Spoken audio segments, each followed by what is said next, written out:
kayong lahat? So today is mag-unboxing box tayo na in-order ko sa online. Ito ay beauty product na Korean skincare at makeup. Kunti lang naman yung in-order ko. At sa JOLSE ko siya in-order. First time kong mag-order sa JOLSE at weeks lang. Tapos yung aking box na-receive ko na siya. Sobrang dali ng shipping nila at saka madami kang mapagpilian, madami din silang mga bagong product, kaya naengganyo akong doon mag-order.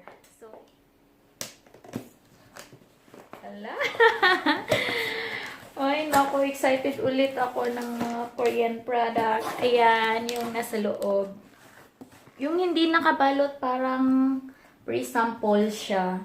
So, iisa-isahin natin kung ano yung mga nandito na binigay na samples. Ito ni Molly na para siyang foundation na sample. Tapos, nose pack, isa. Tapos, isang cotton na socks. Tsaka, ito parang, pang rub ata. Shower. Pang shower ba ito? Ayan o. Ang galing, daming free ha. Tapos, isang mask. Ito yung pinakagusto ko na bumili ng beauty product is yung mga free nila. Tapos, ayan yung online shop, JOLSE. Some blue pink pepper. Ayan, may tatak na JOLSE. And then, isang Tony Moly na snail essence. And then, Tony Moly cleansing foam, isa. And then, the face shop. Ayan. Tapos, Tony Moly green tea. Tapos, Tony Moly ulit. Tapos, ito na yung mga in-order ko sa loob. Ayan sila. Kabalot siya ng bubble wrap.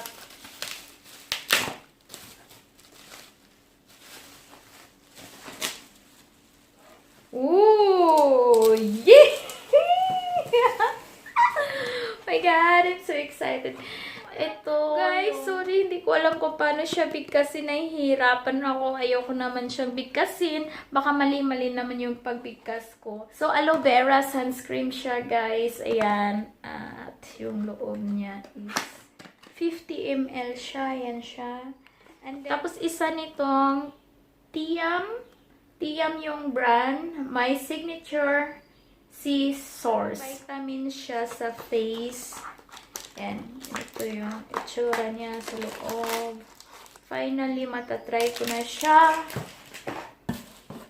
Tapos itong Tony Moly na Street Culture Multi-Palette Cherry Blossom Street. So, excited ako na matry siya. So, i-open natin.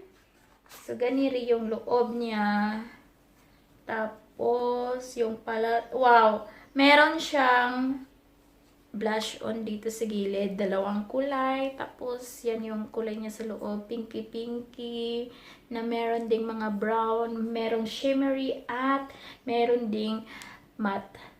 Yan. Next ay itong skincare. Ulit.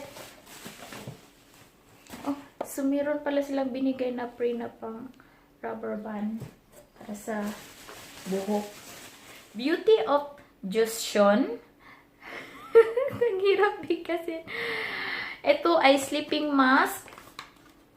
So, sikat ito sa sa JOLSE. Bestseller, kaya naengganyo akong bumili at gustong-gusto ko siyang itry. At sobrang ganda ng packaging niya naman. Korean na Korean. Yung old style na Korean. Ayan. Ganda, ganda. Tapos ito yung cream niya. Ang cute! Ang sobrang cute! I like it. So, ganito siya, guys. Ang ganda ng packaging niya. Salamat sa pagpapanood ng aking video. Kung hindi ka pa nakapag-subscribe, please subscribe. And see you next time in my next video and review. Bye, guys! Thank you!